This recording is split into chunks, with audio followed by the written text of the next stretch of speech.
بسم اللہ الرحمن الرحیم. الحمد للہ رب العالمین. الحمد للہ الذی انزل علی عبدہ الکتاب ولم یجعل لہ عوجا قیما لینذر بأسا شدیدا من لدنہ لہ ملک السماوات والارض یحیی ویمیت وہو علی کل شیء قدیر. والصلاة والسلام علی رسولہ الکریم البشیر والنذیر سیدنا محمد السراج المنیر. والصلاة والسلام علی امام الناس ابینا و نبینا ابراہیم. وسلام علی المرسلین وعلی عباد اللہ المخلصین.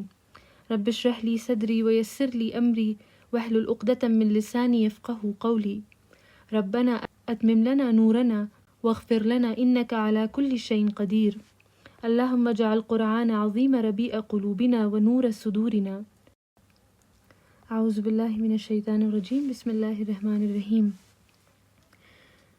لإلاف قریش إيلافهم رحلة الشتاء والصيف فليعبدوا رب هذا البيت الذي أطعمهم من جوع وآمنهم من خوف. بسم اللہ. تو آج ہم لوگ سورہ قریش ڈسکس کریں گے انشاءاللہ. تو یہ چھوٹی ہی سورہ ہے، 4 آیت ہے اس میں بس، اور یہ 106 سورہ ہے مصحف کے آرڈر سے، اور یہ بھی مکی سورہ ہے. اور اس سورہ کا بہت ریلیشن ہے اس سے پہلی والی سورہ جو آتی ہے، سورہ فیل. سورہ فیل کا بھی ٹاپک ہم لوگوں کو تو پتہ ہی ہے. اس میں ابرہہ کی آرمی جو ایلیفنٹس کے ساتھ وہ آتا ہے یمن سے کعبہ پہ اٹیک کرنے کے لیے، کیونکہ وہ چاہتا تھا کہ وہ اپنی طرف ایک کعبہ بنائے جہاں پہ اس کی طرف اس کے شہر میں لوگ اٹریکٹ ہوں، وہاں پہ حج کے لیے آئیں، اور وہ چاہتا تھا کہ وہ اس کے لیے ایک بزنس اپرچونیٹی ہوگی، تو اس لیے وہ اٹیک کرنا چاہتا تھا وہاں پہ. لیکن اللہ تعالیٰ پھر برڈز کے ذریعے، برڈز کے چونچ میں اور کلاز میں اللہ تعالیٰ نے پیبلز ان سے اٹھوائے تھے، اور وہ پیبلز اتنے زور سے مارتے تھے کہ ایلیفنٹس کے بدن کو چھید کر کے وہ پیبلز چلے گئے تھے، اور وہ پوری آرمی تہس نہس ہو گئی تھی. تو یہ والی سورہ جو بتاتی ہے کہ اللہ تعالیٰ نے کیسے قریش کو غیر معمولی طریقے سے پروٹیکشن دی اور کعبہ کو پروٹیکشن دی، وہ سورہ. اور یہ والی سورہ جس میں اللہ تعالیٰ بتاتے ہیں کہ اللہ نے قریش کے لوگوں کے لیے ٹریڈ اور بزنس اور ان کے لیے کھانا پینا اور سیکیورٹی بہت آسان کرتی تھی. تو یہ دونوں سورہ اللہ کے قریش کے اوپر فیورز یاد دلاتی ہے قریش کو، تاکہ اللہ تعالیٰ انہیں یاد دلا سکیں کہ دیکھو میں نے تم پہ کتنے فیورز کیے اور تم لوگ تب بھی سرکشی کر رہے ہو، ٹرانسگریس کر رہے ہو، نہیں مان رہے ہو. اور ایک اور یہ کہ حضرت ابراہیم نے جب وہ حضرت اسماعیل کو وہاں سیٹل کرتے ہیں، پھر حضرت اسماعیل بڑے ہوتے ہیں اور حضرت ابراہیم اور اسماعیل ساتھ مل کے کعبہ بناتے ہیں. اس کے بعد حضرت ابراہیم نے ایک دعا کی تھی، وہ سورہ ابراہیم نے اللہ تعالیٰ نے کوٹ کی ہے کہ ان کی کیا دعا تھی. تو ان کی دعا 2-3 ورس میں ہے، پر سٹارٹنگ کی ورس میں اور اینڈنگ کی ورس میں 2 فریزز ہیں جو ابھی ہم ہائی لائٹ کریں گے اس سورہ کے لیے. وَإِذْ قَالَ إِبْرَاهِيمُ رَبِّ اجْعَلْ هَٰذَا الْبَلَدَ آمِنًا، کہ یا اللہ میرے رب اس زمین کو امن کی جگہ بنا دیجئے، یہاں پہ لڑائی جھگڑا نہ ہو، کہ یہاں کے لوگ سیکیورٹی سے رہیں. تو یہ ان کی دعا کا پہلا حصہ تھا. اور آخر میں وہ کہتے ہیں کہ یہاں پہ کچھ بلیورز کا، کچھ لوگوں کا دل ان لوگوں کی طرف مائل کر دیجئے تاکہ ان کے لیے بہت سارے پھل آ سکیں. مطلب وہ ڈیزرٹ تھا تو ان کو بہت فکر ہوتی تھی کہ وہاں کے لوگ کیا کھائیں گے جن کو انہوں نے وہاں سیٹل کیا تھا. تو اس لیے وہ اللہ تعالیٰ سے دعا کرتے ہیں کہ اللہ تعالیٰ ان کو سیکیورٹی پرووائڈ کیجیے اور ان کے لیے بہت سارے پھل آپ ان کو میسر کرا دیجیے. وَارْزُقْنِی مِنَ الثَّمَرَاتِ لَعَلَّهُمْ يَشْكُرُونَ، اور ان کو رزق دیجیے الگ الگ پھلوں سے، ثمرات سے، تاکہ وہ لوگ شکر ادا کریں. تو یہ حضرت ابراہیم کی دعا ہے. اور اس سورہ میں بھی اللہ تعالیٰ بیسیکلی ایسا لگتا ہے کہ حضرت ابراہیم کی ہی دعا فلفل ہو رہی ہے، اسی کو اللہ تعالیٰ بتا رہے ہیں کہ قریش کو بھی یاد دلا رہے ہیں کہ دیکھو تمہارے باپ نے تمہارے لیے دعا کی تھی اور اس کی برکت سے تم لوگوں کو اب یہ آسانی ہے، تو تم لوگ بھی انہی کے راستے پہ چلو. تو پہلی جو آیت ہے لِإِلَافِ قریش، اس کا مطلب ہے کہ فار دا گڈنس آف قریش، یا پھر قریش کی بہتری کے لیے. اللہ تعالیٰ آگے کچھ چیزیں ڈسکرائب کریں گے، پر اس کو بتا رہے ہیں کہ یہ قریش کی بہتری کے لیے میں نے کیا تھا، یہ قریش کے اوپر ایک فیور کیا تھا میں نے. لی الافی قریش، لی کا مطلب ہوتا ہے جو لام ہے یہاں پہ.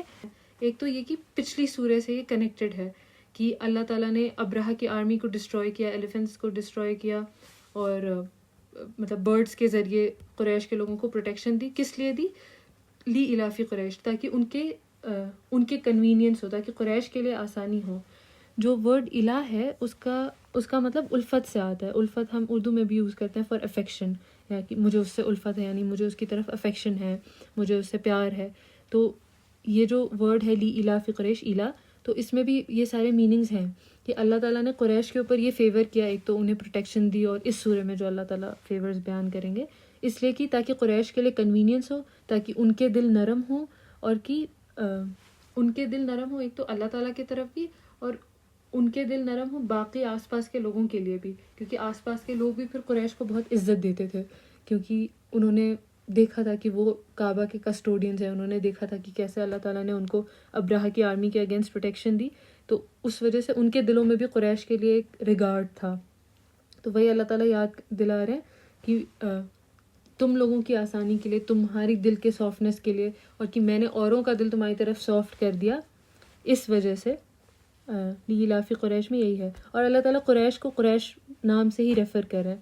تو قریش کا مطلب اس ٹرائب کا نام ہے، پر قریش کا اپنا بھی مطلب ہوتا ہے. تو قریش کا مطلب ہوتا ہے کہ ایسا گروپ جس میں الگ الگ لوگ آئے ہیں. تو قریش ایک ٹرائب نہیں تھی، وہاں پہ الگ الگ گروپس سے تھے جو پھر بعد میں جڑ گئے تھے، اور پھر بعد میں جڑ کے وہ قریش کہلانے لگے. وہاں پہ الگ الگ ٹرائب کے لوگ تھے. اور قریش ایک ورڈ سے آتا ہے قرش، جو ایک وہ مانتے تھے کہ وہ ایک اوشن میں رہنے والا کوئی بہت بڑا سا جانور ہے جو کہ بہت پاورفل ہے. مطلب وہ اوشن کے یا زمین سے بھی، شپ وپ سے بھی اگر کوئی بھی جاتا ہے تو وہ ان سب کو اوور پاور کر دیتا ہے، پر کوئی اس جانور کو اوور پاور نہیں کر پاتا ہے. تو قریش کے ورڈز میں یہ سب میننگ ہے کہ یہ ایک گروپ ہے لوگوں کا، ڈفرینٹ لوگوں کا ایک گروپ ہے، اور یہ کہ بہت اسٹرانگ ہے یہ لوگ، اور یہ بھی کہ یہ بہت تجارت کرتے ہیں. قرض کا مطلب شاید ارننگ سے بھی ہوتا ہے. تو یہ سب قریش کے ورڈ کے اندر میننگ میں ہی آتا ہے. تو اللہ تعالیٰ پہلی اور دوسری آیت میں کہتے ہیں لی الافی قریش الافہم رحلۃ الشتاء والصیف، تاکہ قریش کے لیے آسانی ہو، تاکہ ان کی کنوینئنس ہو.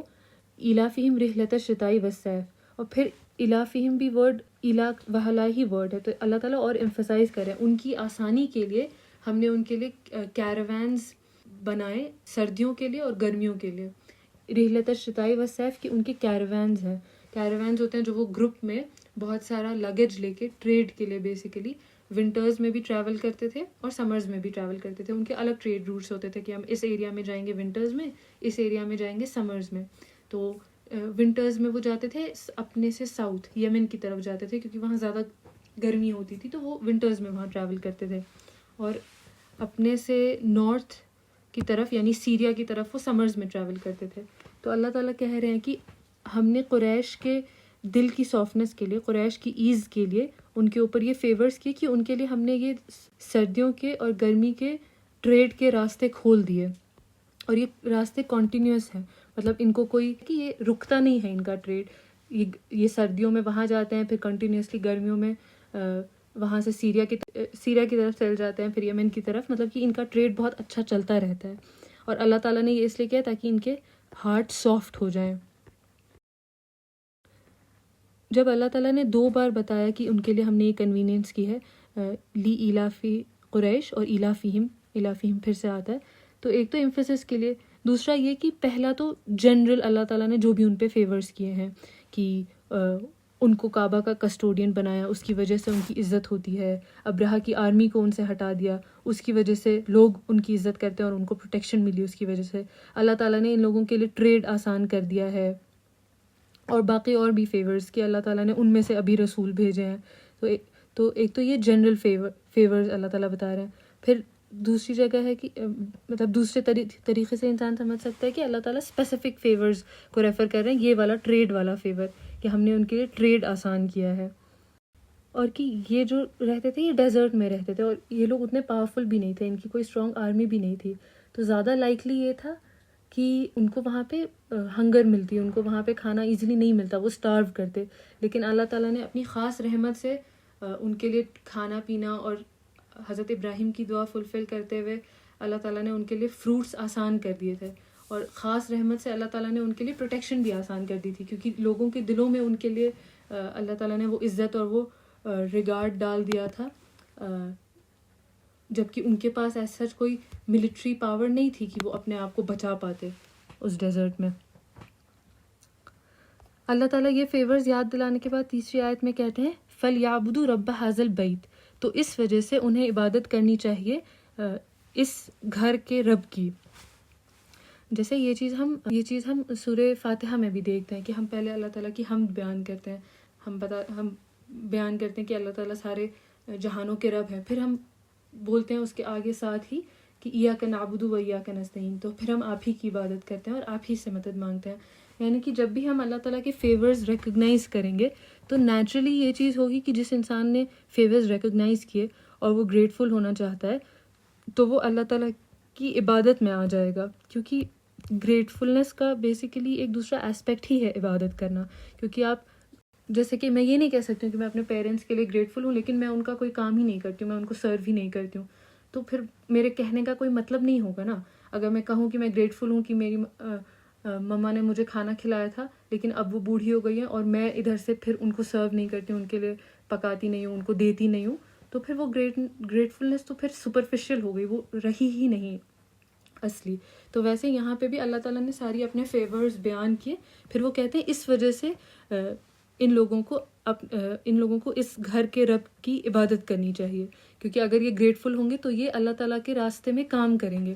اللہ تعالیٰ تو غنی ہے، ان کو کچھ نہیں چاہیے، لیکن اللہ تعالیٰ نے اپنا ایک راستہ بنایا، اللہ تعالیٰ کا ایک کاز ہوتا ہے، تو وہ چاہتے ہیں کہ جو بھی لوگ گریٹفل ہیں وہ اس کاز کو خود کو ڈیڈیکیٹ کریں، وہ اس راستے پہ چلیں، تبھی اللہ تعالیٰ اور تبھی کوئی بھی سمجھے گا کہ ہاں یہ انسان سچ میں گریٹفل ہے، کیونکہ وہ جو کہہ رہا ہے اس کے لیے وہ کام بھی کرتا ہے. فَلْيَعْبُدُوا رَبَّ هَذَا الْبَيْتِ کا یہ ہے کہ اللہ تعالیٰ نے فیورز بیان کی اور کہا کہ اس وجہ سے پھر انہیں گریٹفل ہونا چاہیے، یا اللہ تعالیٰ نے ان کے لیے کنوینئنس رکھی، اللہ تعالیٰ نے لوگوں کا دل ان کی طرف سافٹ کر دیا، اللہ تعالیٰ نے خود ان کا دل سافٹ کر دیا کہ ان کے اوپر اللہ تعالیٰ نے اتنا فیور کیا، یعنی انہیں اللہ تعالیٰ نے چنا اپنے گھر کے کسٹوڈین بننے کے لیے. تو یہ سارے فیورز کے لیے انہیں اللہ تعالیٰ کی عبادت کرنی چاہیے. اور یہ بھی چیز کہ اللہ تعالیٰ اسپیشلی یہاں پہ اس سورہ میں مینشن کرتے ہیں اکنامک ایز، ٹریڈ، اور آخری سورہ میں ہم دیکھتے ہیں کہ وہ کھانے کی بات کی ہنگر سے اللہ تعالیٰ نے انہیں بچایا، اس لیے مینشن کرتے ہیں کیونکہ یہ ان لوگوں کو خاص ایک اللہ تعالیٰ نے کام دیا تھا کہ ان کو کسٹوڈین تھے کعبہ کے، ان کو اللہ تعالیٰ کے گھر اور حج کے لوگوں کا خیال رکھنا تھا. تو اللہ تعالیٰ نے ان کے لیے اکنامک کمانا، کھانا، یہ اللہ تعالیٰ نے ان کے لیے آسان کر دیا تھا تاکہ ان کو زیادہ اس کی طرف پریشان نہ ہونا پڑے اور یہ ورشپ کی طرف فوکس کر سکیں. اللہ تعالیٰ نے جو ان کے لیے کام چوز کیا وہ اس کی طرف یہ فوکس کریں، اس لیے اللہ تعالیٰ نے ان کے لیے باقی چیزیں آسان کر دیا. ویسے ہی جیسے قوم میں بھی کئی لوگ ہوتے ہیں، کچھ لوگ ایسے ہوتے ہیں جو دن بھر بہت محنت کرتے ہیں لیکن ان کی محنت بس یہاں تک ہوتی ہے کہ وہ اپنے آپ کو کھانا کھلا سکے، تو ان کے اوپر اور کوئی ذمہ داری نہیں ہے کیونکہ ان کی اتنی محنت ہے، وہ اپنا ہی پیٹ پالنے کے لیے، اپنی ہی ذمہ داری پوری کرنے کے لیے وہ بزی رہتے ہیں. لیکن پھر کچھ اور لوگ ہوتے ہیں جن کو اللہ تعالیٰ نے اتنا دیا ہوتا ہے کہ ان کو اپنے سے کی ضرورت سے بہت زیادہ ہوتا ہے، تو پھر ان کے اوپر ایڈیشنل رسپانسبلٹی ہے کہ اللہ تعالیٰ نے ان کو جب اتنا دیا ہے، ان کی ساری needs, all their needs are taken care of already, تو اب ان کے اوپر جو باقی ریسورسز ہیں وہ اب ایک ذمہ داری ہے اللہ تعالیٰ کی طرف سے کہ اب تمہیں اللہ تعالیٰ کے راستے میں باقی کام کرنے ہیں. جیسے ان لوگوں کو کام تھا کعبہ کی پروٹیکشن، اور جو بھی حج کرنے کے لیے لوگ آتے ہیں ان کا خیال رکھنا، ان کے لیے رہنے کی جگہ پرووائڈ کرنا، ان کے لیے کھانا ارینج کرنا، سب کچھ ارینج کرنا. تو اللہ تعالیٰ نے ان کو یہ اسپیشل کام دیا تھا، تو اس کے لیے اللہ تعالیٰ نے انہیں اسپیشل فیور بھی دیا تھا کہ ان کے لیے کھانا پینا آسان کر دیا تھا. لوگوں کے مطلب ایک تو یہ کہ وہ ٹریڈ کرتے تھے، پر ان کے لیے ٹریڈ بہت آسان ہو گیا تھا کیونکہ لوگ ان کو خود ہی پروٹیکشن پرووائڈ کرتے تھے. کوئی بھی باقی عرب کے ریجنز میں کوئی ٹرائب قریش کو اٹیک نہیں کرتی تھی کیونکہ وہ ان کو لیڈرز مانتے تھے کہ یہ اللہ تعالیٰ کے خاص لوگ ہیں جو کعبہ کی پروٹیکشن کرتے، تو کوئی ان کو اٹیک نہیں کرتا تھا. اور یہ کہ اللہ تعالیٰ نے ابرہہ کی بھی آرمی کو ڈسٹروائے کیا کیونکہ وہ یہی چاہتا تھا کہ ایک تو کعبہ ہی ہٹا لے، اپنی جگہ بنا لے، پلس اگر ابرہہ کے انفلوئنس میں باقی عرب ٹرائبس بھی ہوتی تو وہ پھر اٹیک کرتی قریش کو. لیکن پھر اللہ تعالیٰ نے ابرہہ کو ہی ہٹا دیا، تو کوئی بھی قریش کو تھریٹ نہیں کرنے والا بچا. اور اللہ تعالیٰ یہاں پہ خود کو ریفر کرتے ہیں رب حاضل بیت، کہ اس گھر کے رب، کیونکہ یہ گھر کنیکٹڈ ہے حضرت ابراہیم علیہ السلام سے، انہوں نے بلڈ کیا اور انہوں نے اسپیشلی یہ دعا کی اس وقت اپنے اپنی پروجنی کے لیے، مطلب قریش والے لوگوں کے لیے، کہ اللہ تعالیٰ ان کو اس زمین میں آپ امن دیجیے اور ان کے لیے کھانا پینا آسان کر دیجیے یہاں پہ. اور یہ کہ اسی کی وجہ سے ان کو ٹریڈ بھی ملتا تھا، اسی کی وجہ سے ان کو سیفٹی بھی ملتی تھی. جب ان کے سارے فیورز اس گھر سے کنیکٹڈ تھے تو اٹ واز اونلی نیچرل کہ ان سے ایکسپیکٹ کیا جائے گا کہ وہ اس گھر کے رب کی عبادت کریں گے. پھر آخری ورس ہے الذی اطعمہم من جوع وآمنہم من خوف، کہ اللہ وہ ہے کہ جس نے ان کو کھانا کھلایا ہنگر کے اگینسٹ، سیویئر ہنگر کے اگینسٹ، اور ان کو امن دیا خوف کے اگینسٹ. اور یہ اسی ورڈز میں ہے جیسے حضرت ابراہیم نے اپنی پریئر میں مانگا تھا کہ اللہ تعالیٰ امن دیجیے ان لوگوں کو اور ہنگر سے بچائیے. تو یہاں پہ اللہ تعالیٰ حضرت ابراہیم کی پریئر آنسر کر رہے ہیں.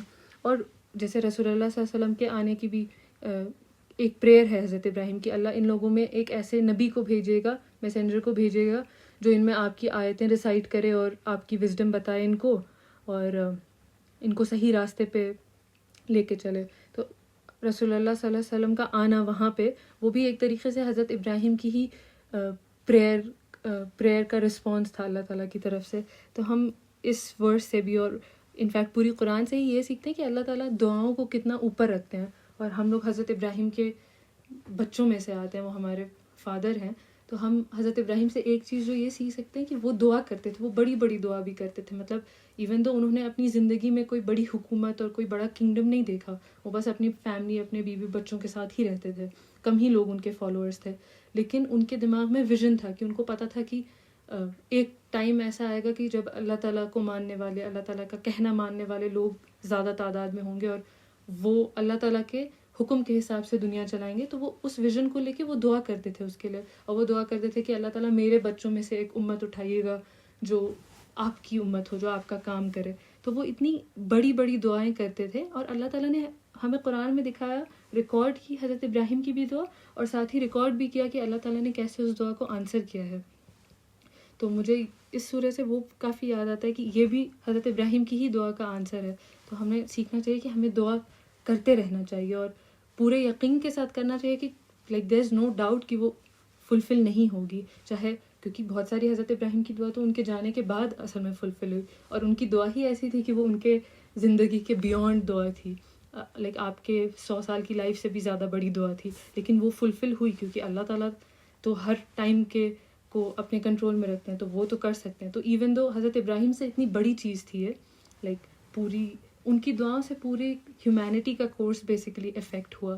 رسول اللہ صلی اللہ علیہ وسلم کا آنا، ایک ایسی امت کا بننا جو اللہ تعالیٰ کے حکم پہ چلے، قریش کا وہاں پہ اسٹیبلش ہونا، کعبہ کا بننا اور سب کچھ. تو اس سے ہمیں لائک دعا کی امیزنگ پاور ہم ریئلائز کر سکتے ہیں حضرت ابراہیم کی سٹوری دیکھ کے. جیسے یہاں پہ اللہ تعالیٰ نے ہنگر پہلے مینشن کیا، اطعمہم من جوع وآمنہم من خوف، اور خوف بعد میں مینشن کیا. ویسے ہی سورہ بقرہ میں وہ آیت ہے ہم لوگ نے اکثر سنی ہوتی ہے، وَلَنَبْلُوَنَّكُمْ بِشَيْءٍ مِّنَ الْخَوْفِ وَالْجُوعِ وَنَقْصٍ مِّنَ الْأَمْوَالِ وَالْأَنفُسِ وَالثَّمَرَاتِ وَبَشِّرِ الصَّابِرِينَ، کہ بے شک ہم تمہیں ٹیسٹ کریں گے تھوڑے سے خوف سے، تھوڑے سے ہنگر سے، کچھ نقصان سے تمہارے مال میں اور تمہارے لوگوں میں، اور پھلوں کے نقصان سے، وبشر الصابرین، اور صبر کرنے والوں کو بشارت دو. تو یہ سورہ بقرہ کی آیت آئی تھی جب بدر کا لائک بیک ڈراپ چل رہا تھا. تو اس میں اللہ تعالیٰ پہلے خوف کو مینشن کرتے ہیں کہ ہم تمہیں ٹیسٹ کریں گے خوف سے، کیونکہ وہاں پہ وار کی بات تھی، لڑائی کی بات تھی، تو لوگوں کے دل میں خوف تھا زیادہ. اور پھر وار آتی ہے تو ساتھ میں اکنامک ڈسٹرکشن بھی آتا ہی ہے، تو اس لیے من الخوف والجوع، اور پھر ساتھ میں ہنگر. یہاں پہ کیونکہ اللہ تعالیٰ ان کے ٹریڈ پہ اور ان کے اکنامک پاور پہ زیادہ قریش کے فیورز زیادہ بتا رہے تھے یہاں پہ، تو اس لیے اللہ تعالیٰ یہاں پہ ہنگر کو پہلے کہتے ہیں اور اس کے بعد خوف کی بات کرتے ہیں.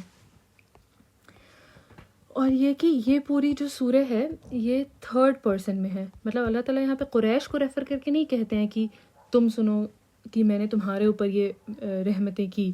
اللہ تعالیٰ حضرت مطلب رسول اللہ صلی اللہ علیہ وسلم کو ریفر کر کے کہہ رہے ہوتے ہیں، اور قریش بس سائڈ سے سنتی ہے، قریش کی قوم. تو وہ ایک طریقہ ہوتا ہے کہ اگر کوئی اور پریزنٹ ہے، مطلب 3 لوگ ہیں اور 2 لوگ بات کر رہے ہیں اور وہ تیسرے والے کے بارے میں تھرڈ پرسن میں بات کر رہے ہیں، اس کو انکلوڈ نہیں کر رہے ہیں، تو وہ ایک طریقے کا ڈسٹنس دکھاتا ہے.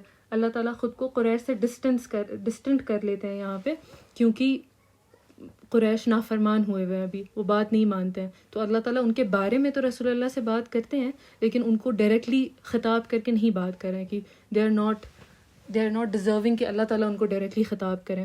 تو یہ پوری سورہ ان کے بارے میں بات کرتی ہے، ان سے نہیں بات کرتی ہے، قریش کے لوگوں سے. تو یہ سورہ یہاں پہ ختم ہوئی. ایک دو چیز اور کی یہاں پہ اللہ تعالیٰ نے ہمیں، جیسے کیونکہ سورہ فیل سے یہ سورہ بہت کنیکٹڈ ہے، اور کہ یہاں پہ بھی رب حاذل بیت، گھر کی بات، کعبہ کی بات بہت آئی ہے. تو اس لیے کہ کعبہ کی امپورٹنس اللہ تعالیٰ نے لوگوں کے دل میں انسٹل کر دی تھی اس وقت. اور کیا کہتے ہیں، ابرہہ کی آرمی نے جب اٹیک کیا تھا تو اللہ تعالیٰ نے کعبہ کو ایک میراکلس طریقے سے بچایا، اور قریش کے لوگوں کو بھی. تو اس کی وجہ سے لوگوں کے دلوں میں بہت ریگارڈ ہو گیا تھا کعبہ کے لیے بھی اور قریش کے لیے بھی، کیونکہ اللہ تعالیٰ کی نشانیوں میں سے ایک ہے کعبہ، اور اس کی وجہ سے قریش کو بھی وہ آنر ملتا تھا. لیکن اس کے بعد ہم نے دیکھا کہ کئی بار کعبہ پہ اٹیک ہوا ہے. مطلب رسول اللہ صلی اللہ علیہ وسلم کے انتقال کے کچھ ہی سال بعد یزید نے کعبہ پہ اٹیک کروایا تھا. اس ٹائم کعبہ کو جلا دیا گیا تھا. اس ٹائم گورنر تھے وہاں عبداللہ بن زبیر. اس کے علاوہ بھی یزید کے بعد بھی کوئی گورنر تھا، کوئی تھا، اس نے بھی کعبہ پہ اٹیک کیا تھا. بہت لوگوں کو بھی مارا گیا اور بہت تباہی بھی ہوئی. اور ریسنٹلی بھی شاید 1979 میں بھی کسی نے اٹیک کیا تھا. تو اس وقت اللہ تعالیٰ نے اپنی اس نشانی کو اس طریقے سے اور اتنے میراکلس طریقے سے پروٹیکٹ کیا. لیکن اس کے بعد ہم دیکھتے ہیں کہ کئی بار کعبہ پہ اٹیک ہوا، پر یہ ہے کہ اس کے بعد میں اس طریقے سے دیکھتی ہوں کہ پھر دنیا میں اللہ تعالیٰ کا سب سے بڑا معجزہ کعبہ تو ہے ہی ایک اللہ تعالیٰ کا میراکلس سائن، لیکن سب سے بڑی اللہ تعالیٰ کی آیت پھر دنیا میں قرآن ہے. قرآن ایک میراکلس بک ہے کہ اب اللہ تعالیٰ کی نشانی جو دیکھنا چاہتا ہے وہ قرآن کو دیکھتا ہے. اور قرآن ایسی میراکلس بک ہے کہ اکثر ایسی سٹوریز آتی ہیں کہ کوئی اینٹی مسلم انسان تھا، اس نے قرآن پڑھنا سٹارٹ کیا کہ میں دیکھوں تو یہ ہے کیا، میں کاؤنٹر کروں گا اس کو، اور وہ پڑھتے پڑھتے مسلمان ہو گیا. یعنی مطلب اللہ تعالیٰ نے قرآن کی پھر وہ پوزیشن ہو گئی کہ وہ اللہ تعالیٰ کا میراکلس سائن ہے جو کبھی ڈیفیٹ نہیں ہو سکتا ہے. ایون دو کعبہ کی بلڈنگ کو لوگوں نے ڈسٹروائے کیا، وہ پھر سے ریکنسٹرکٹ ہو گئی، کوئی حرج تو نہیں ہوا اس میں، لیکن اللہ تعالیٰ نے اس وقت اس کو میراکلس طریقے سے بچایا تھا. اور پھر لیکن اس کے بعد اس کے ساتھ وہی ہوا، مطلب اس کے بعد ویسی میراکلس پروٹیکشن اس پہ نہیں آئی ہے. میراکلس تو ہے کہ ابھی تک وہ اسٹیبلش ہے اور اتنے لوگ وہاں جاتے ہیں، پر اگر ہمیں میریکلز دیکھنا ہے تو اب ہم قرآن کی طرف نظر کرتے ہیں، کیونکہ اس کے بعد سے قرآن آ گئی اور وہ لیونگ معجزہ ہے. تو مجھے لگتا ہے آج پھر ہم یہیں پہ ختم کریں گے انشاءاللہ. صدق اللہ العظیم. بارک اللہ لی و لکم فی القرآن الکریم ونفعنی و ایاکم بالآیات والذکر الحکیم. اللہ حافظ. شکریہ جوائن کرنے کے لیے.